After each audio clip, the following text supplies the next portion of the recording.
Ao anatin'ny tontolon'ny fampianarana kosa no mamonjy ny vaovao raha voafaritra nanomboka androany ka hatramin'ny volana febroary izao ny tetiandro fandoavana ny tambin-karaman'ireo mpampianatra Fram eny anivon'ny EPP dia ny fiandohan'ny volana febroary ihany izany no anomboka izany fizarana ny karaman'ireo mpampianatra Fram eny amin'ny CEG sy ny lisea. Raha vakandrimanala eo amin'ny sariny Stéphane Razafimandimby.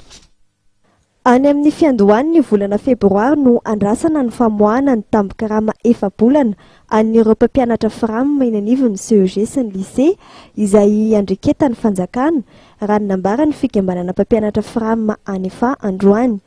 Efa mivoaka ihany koa ny tetiandro ny fizarana ny tambin-karama n'ireo mpampianatra Fram eto anivon'ny faritra Nalamanga ho an'ny EPP izay atoan'ny UNICEF.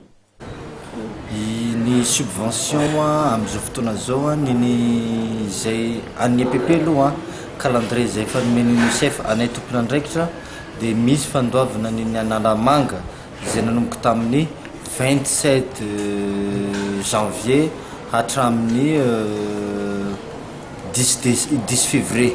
Zay zany fandoavana subvention ny mpampianatra Fram dia arakaraka ny Cisco io fa ny Antananarivo manokana zao dia 10 février zao ny azy ary ny Andramasina nahazo voalohany amin'ny ao anatin'ny faritra Nalamanga fa ny CEG ndraiky ihany koa tena nisy problème resaka compte de dépôt dia amin'izao zany nitsoahana ao anatin'le compte de dépôt ny karaman'ny mpampianatra Fram satria talohan'le 31 décembre zany nanatsoahana azy dia nikatana amin'ny compte de dépôt dia netretiny hoe votafiditra ao ka efa tafatsoka dia amin'ny février but février zany mandovana ny subvention ny CEG.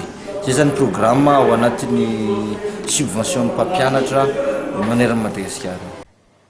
Raha makasika ny fandraisana anjarany ray aman-dreny any anivon'ireny sekolim-panjakana ireny dia fantatra fa ankoatran'ny sara ny fampidirana dia misy ihany koa ny latsakemboka aloha amin'ny Fram entina mandonika raha mampampianatra Fram.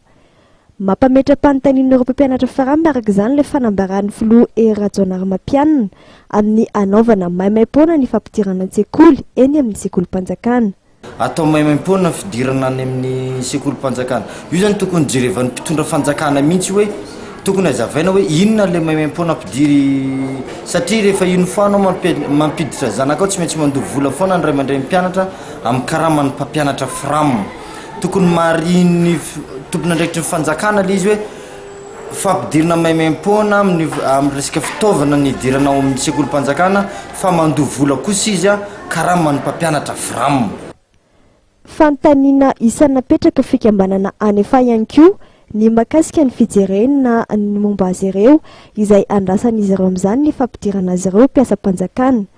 Ho tanteraka tokoa ao anatin'ny 3 volana avy ny fampidirana azy ireo.